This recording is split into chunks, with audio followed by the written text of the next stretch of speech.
이거 참 뉴스 보면서 너무 안타까웠습니다. 한편으로는 화가 나는 분들도 분명 계셨을 것 같은데요. 결국은 또 터질 게 터졌죠. 최근에 화물차와 관련된 끔찍한 사고들이 연이어 발생하고 있는데 이쯤 되면 예방을 못한 게 아니라 안 한 거라는 생각이 들 정도잖아요. 사실 화물차랑 관련된 사고들, 이건 단순히 예기치 못한 교통사고가 아니라 충분히 예방할 수 있었음에도 일어난 사고들이라서 문제란 겁니다. 그런데 알고 보면 이런 사고들은 매년 발생하고 있거든요. 매년 발생한다는 건 뭔가요? 해결해야 할 사람들이 움직이지 않거나 움직여도 못 바꾸고 있다는 거겠죠. 그래서 자료를 좀 찾아보니 화가 나는 부분도 당연히 있었고요. 한편으로는 답답한 것도 있었습니다. 그런데 이것도 근본적인 문제부터 파고드니까 해결책이 마냥 없는 건 아니더라고요. 그래서 오늘은 화물차와 관련된 사고들, 그 중에서도 예방이 가능한데 그렇지 못했던 사고들에 대한 이야기를 해보겠습니다.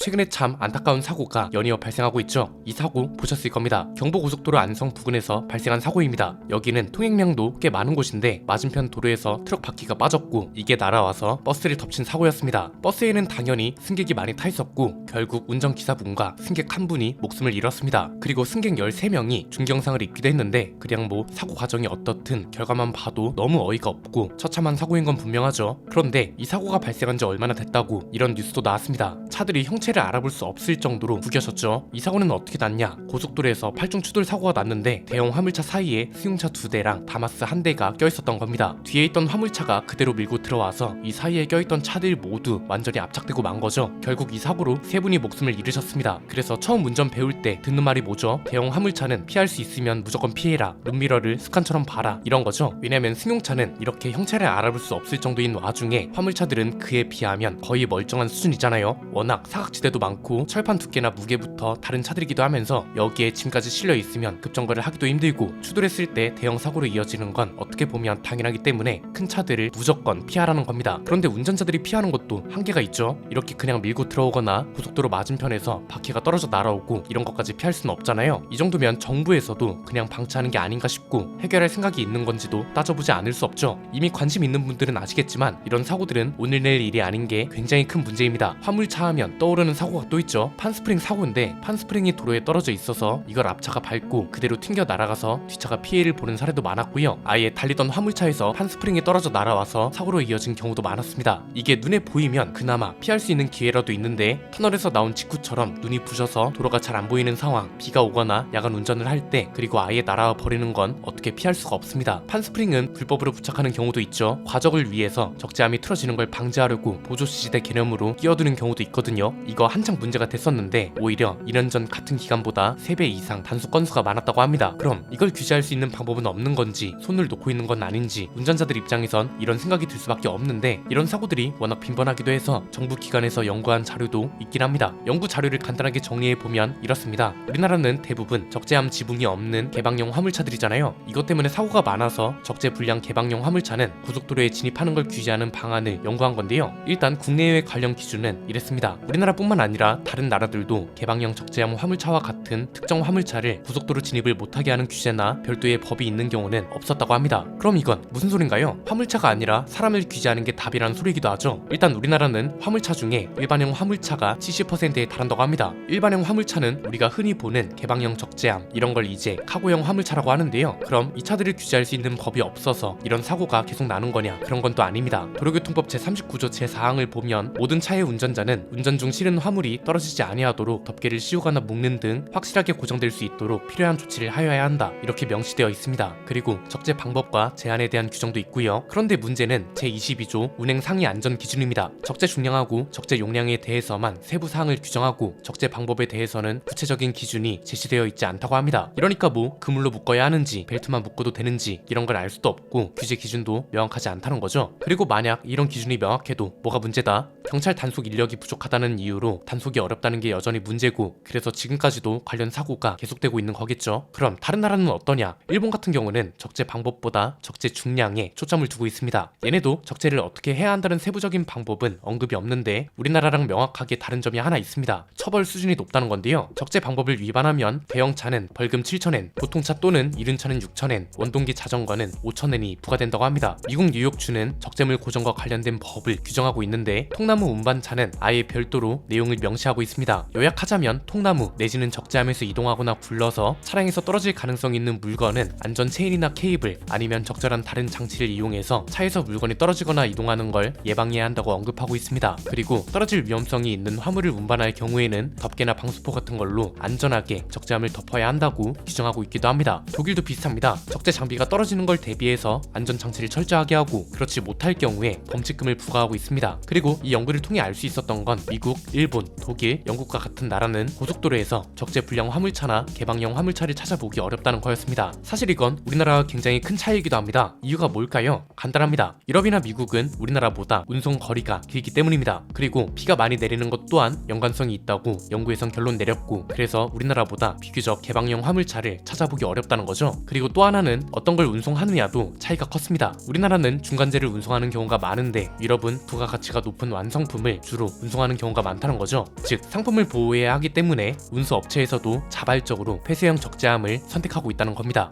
왜? 운송하는 제품이 파손되면 책임이 고스란히 운송업체에 가니까요. 그래서 우리도 보면 가전제품같이 비싼 물건은 폐쇄형 화물차에 실어서 배송해주잖아요. 그럼 우리나라는 어떻게 해야 하냐? 물류 시스템이나 물류 과정에서 운송되는 제품 자체를 바꿀 수는 없습니다. 왜냐면 이건 물류업계의 관행을 넘어서 애초에 우리나라의 경제 흐름이 그런 거라서 이걸 바꾸기는 어렵다는 거죠. 그럼 결론적으로 단속 기준을 강화하고 단속 인력을 늘리는 게 확실하다는 건데, 이 연구에서도 이걸 문제 삼고 있고 법규 위반 시 처벌 수준이 우리나라에 비해 높다는 걸 짚어주기도 했거든요. 그럼 이제 시행을 하면 되는 거잖아요. 그런데 앞에서 살펴본 것처럼 사고는 매년 발생하고 있습니다. 이건 결국 해결하지 못했다는 건데 왜 해결을 못하냐 이거죠. 명확하게 정해진 답은 없지만 서로 눈치 싸움을 너무 많이 하는 것 같다는 생각도 듭니다. 그냥 이런 겁니다. 화물차를 규제하자니 이건 단순히 화물차 운전자나 물류회사만 규제한다고 될 문제는 아니거든요. 일반적으로 나오는 반박 논리가 뭔가요? 규제가 심해지면 한 번에 운송할 수 있는 물건이 줄어들고 그에 따라 운송비가 늘어나고 이건 곧 물가 상승을 초래한다, 뭐 이런 거죠. 그렇다고 개선을 안 하자니 도로 위의 안전이 위협을 받고 거의 매년 이런 사고 소식이 큰 이슈가 되고 있고, 이건 결국 우리나라 운전자들 모두 누가 언제 어디서 사고를 당할지 모르는 상황에 운전을 한다는 소리입니다. 그럼 진짜 이 문제를 방치해둘 수밖에 없냐? 그런 건 또 아닙니다. 언젠가 하긴 해야 하고 늦어지면 늦어질수록 문제가 되는 것도 확실하거든요. 우리가 하나 냉정하게 봐야 할 건 화물차 관련 사고가 과적으로만 발생하는 건 아니란 겁니다. 판스프링 내지는 최근에 일어난 바퀴 빠짐 사고, 이건 과적이 문제가 아니라 점검을 얼마나 소홀히 했느냐가 문제거든요. 점검을 많이 한다고 해서 철저히 한다고 해서 운임비가 올라간다? 그럼 그동안 화물 업계는 제대로 된 정비를 안 했다는 걸 방증하는 꼴이 되는 겁니다. 그래서 결론적으로 저는 두 가지를 정부에서 해줘야 한다고 봅니다. 첫 번째는 간접적인 해결책입니다. 규제를 강화하고 단속을 늘리는 건 직접적인 해결책이면서 기본 전제이기도 합니다.